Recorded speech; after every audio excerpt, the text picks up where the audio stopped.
Hello, everyone. I'm Dara Bunjon. I'm the food enthusiast here at J More Living. If this is your first time tuning in, I'm a food writer, food stylist, PR maven, and a frustrated baker.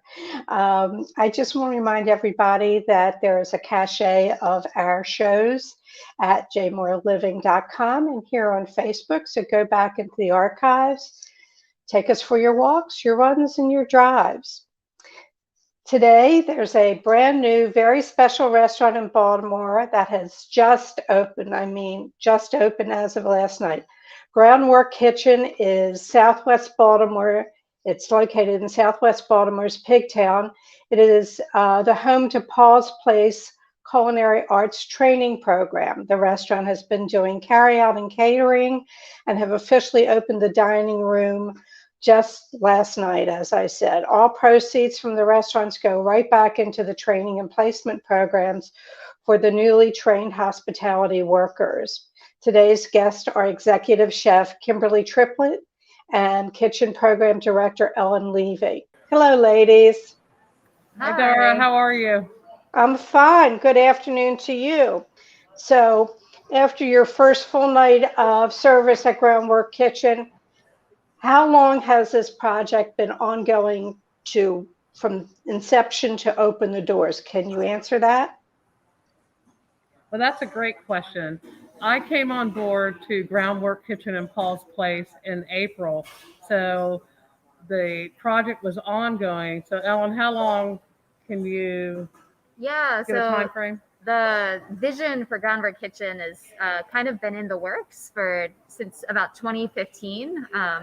It's been something that's really been crafted by the board of Paul's Place as like the natural extension to the case management and employment services that Paul's Place has been doing in the Southwest Baltimore community. And Groundwork Kitchen is kind of the exciting, culminating new project of all that energy.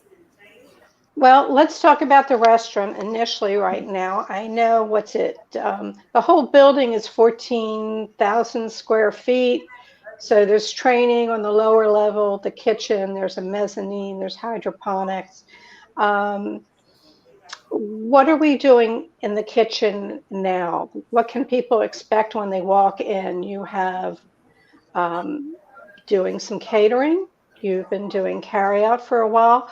What can they expect at the dining room? What are the hours? Well, that's a great question, Dara. I'm glad that you asked that. The restaurant hours are Wednesday through Saturday, serving lunch and dinner 11:30 to 8 p.m. And we're serving a fantastic brunch on Sundays, 9 a.m. to 3 p.m. We also have a carryout that's been open, as you mentioned, since July 20th.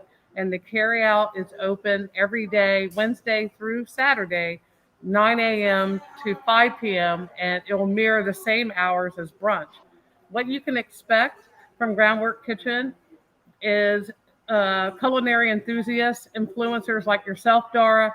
We're making food from scratch. We're really excited about the menu that we have. We believe that it represents a broad base. It will appeal to a broad base of customers, and the food is delicious. It's not pretentious. It's fresh, and it will appeal to all of Baltimore, actually. It also will be a catalyst for the training of the students who will learn a traditional Maryland fare with some upscale tweaks to it, along with the basic skill sets. Let me ask you this, Chef. What was the process for picking the items for the menu? Now, your carryout, I had a delicious burger last week when I was over there. Um, I believe that your background is you work for Bon Appetit Management, which is one of the largest, if not the largest, um, management company for schools, and I say universities or the museums, the Getty out in California. In fact, I know Helene Kinning, who used to run the Getty, and she's now a way up executive from Women Chefs. Um, what you were involved with Farm to Table. weren't you on some committees for farm I, to table? And I is this was, and I know Helen throughout my career. We still stay in touch. She was always on the West Coast, and I was the bookend for right? Farm to Table on the East Coast.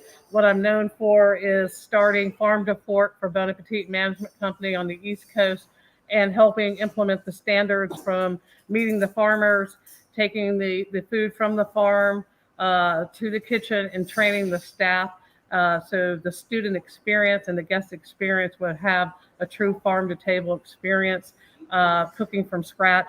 I bring that passion and that skill set to Groundwork Kitchen, and that's something that you'll find mirrored throughout the menu. As you said, you had a Groundwork burger, which is really good. So those are one of the items that will appeal to a large group. Burgers are a hot trend right now. We have a secret burger bomb sauce that goes on the burger. But we also have some higher end items as specials. We'll have, you know, salmon, Asian salmon dish, which appeals to my background, working out in California.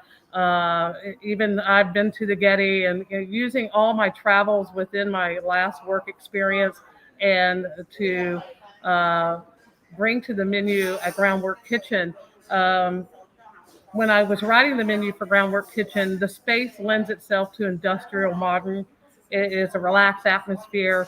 It is about the mission of who we are and the natural extension of Paul's Place, and making the writing the menu and then making the food for that. That's what drives. So all my years of experience and travels really is a natural fit with Groundwork Kitchen, and it speaks to who we are and a lot of my personality through the menu. Thank you. Ellen, let's talk about the training program. This is, I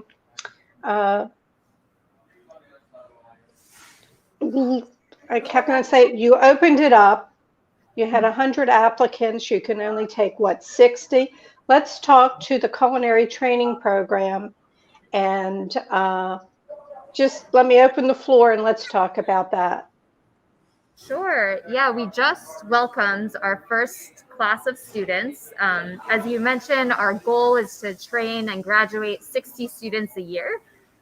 So we have our first class started on October 4th. And so like right now downstairs, there are 17 students who are learning basic culinary techniques. The majority of class has already done their serve safe food handler training, and throughout the next 8 weeks, they're going to be trained both in hot applications and cold applications, working alongside the Groundwork Kitchen staff on Chef Kimberly's menu, but also earning 4 more industry recognized credentials from both ServSafe and the American Hotel and Lodging Educational Institute. Right. Well, we know that there is a lack of food service staff. The chefs are going crazy, and I know that you have a program that restaurants or hotels, anybody looking for food servers, can reach out to you to find an applicant. Now, these classes, you're only running the class once a year? We'll have 4 classes a year. So this first class will graduate at the end of December, and then in the first week in January, we start our next class, and we'll keep on going. And I'm going to tell people I came over and I toured last week the facility. It's beautiful, bright. You have Shavonia Bracken, who is very well experienced. She is the training chef. And when the students come in, they have meals for themselves. Should they need to shower, sometimes you're training people that are living on the street to go out to a future endeavor. There are places for them to shower and clean. It's a beautiful program. I believe it's based on Fair Start's Catalyst Kitchens. And that's basically the formula that you're using for this. But I think what we need to bring out to people is it's not only placing them in the job, it's mentoring them and seeing how things are going. You stay with that student for 6 months after their graduation. Ellen, you come to the table with your master's in social work, case management, and homeless services, and you trained in motivational interviewing. Mhm. What is motivational interviewing as opposed to regular interviewing?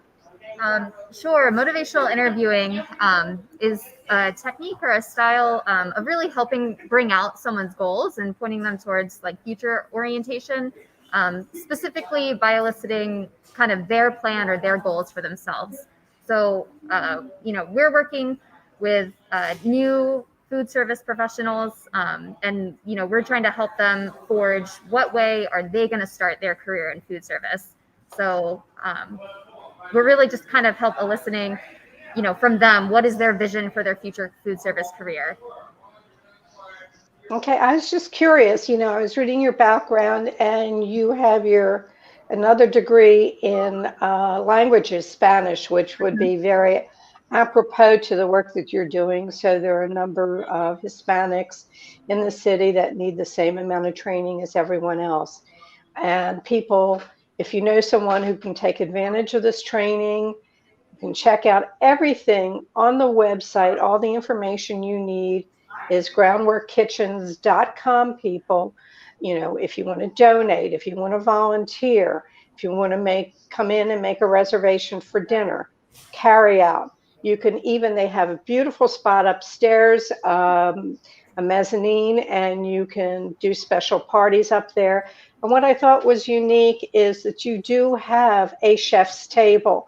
So if you're making a reservation, you can reserve, if nobody else has taken it, that chef's table, which gives you a great view of the kitchen and how your meal's being prepared. Let's see. I'm just trying to see that. Oh, I have a question here. So you're going to see me turn away. Bear with me. Should patrons come to the restaurant with the understanding that this is a training ground, or can they expect a fully professional experience? I can answer that, but you take it. A fully professional experience. And I'd also like to say with the chef's table, we can also build a tasting menu for that, Dara, as well. Customize it to what the event or whatever the customer would like to see, and also the regular menu. But we are a full service restaurant.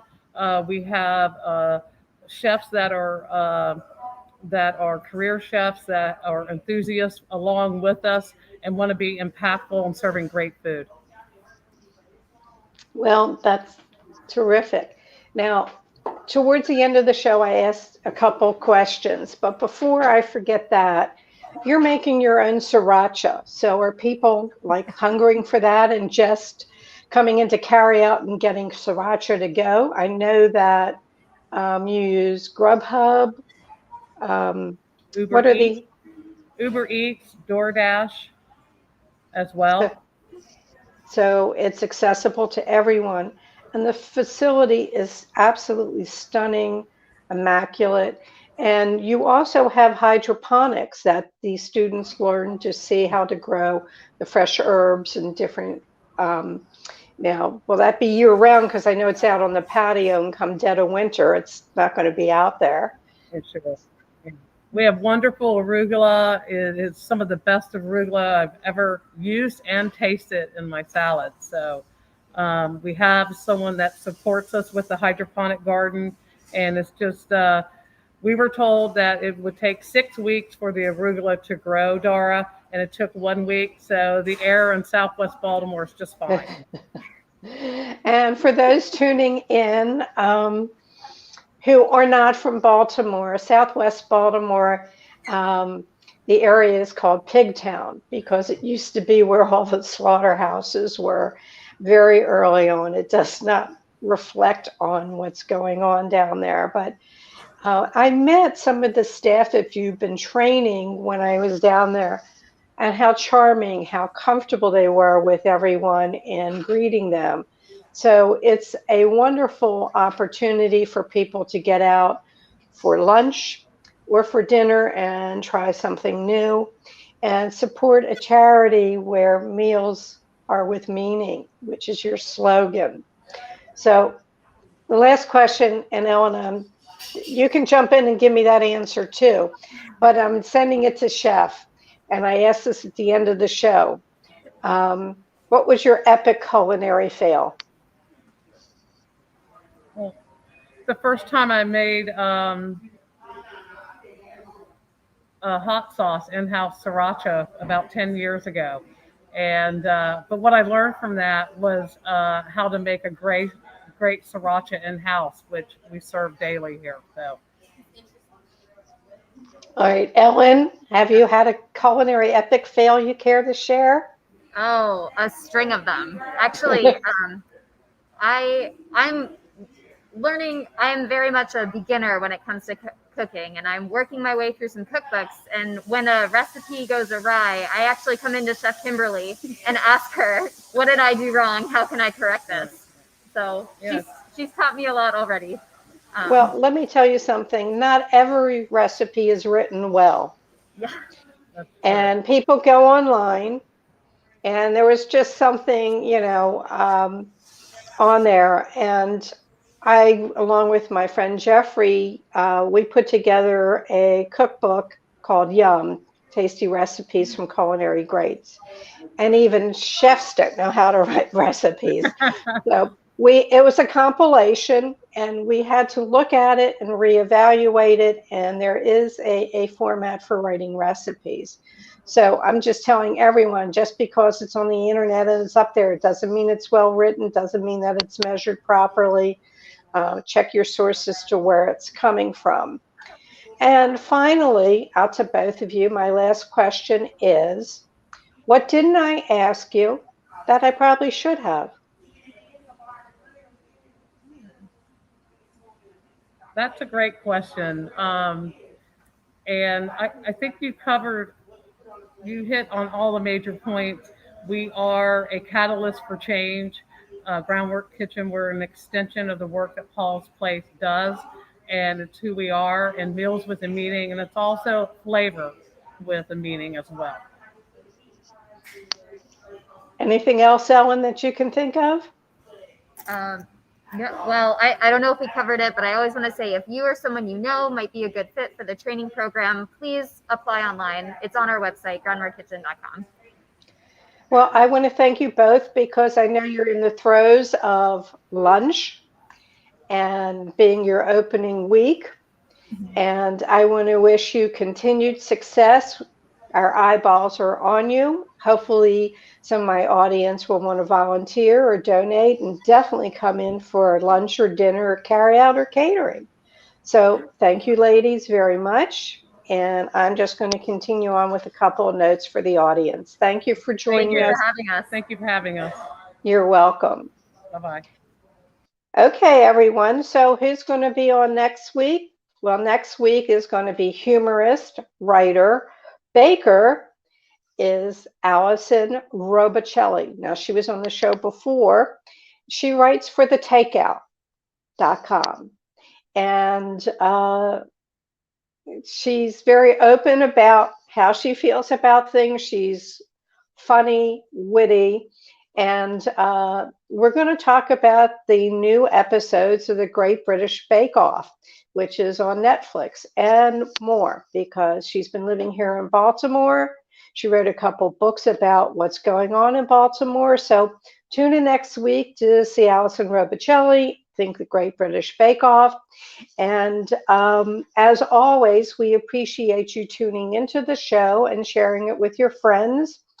If you want to reach me, you can reach me at food@jmoreliving.com, or my social is @DaraCooks. We love it when you share the show with friends and family. And again, all these shows are up in our archives on JMore Living here on Facebook and jmoreliving.com. As I always say at the end of the show, may your plates always remain full. We thank you for tuning in, and have a great week.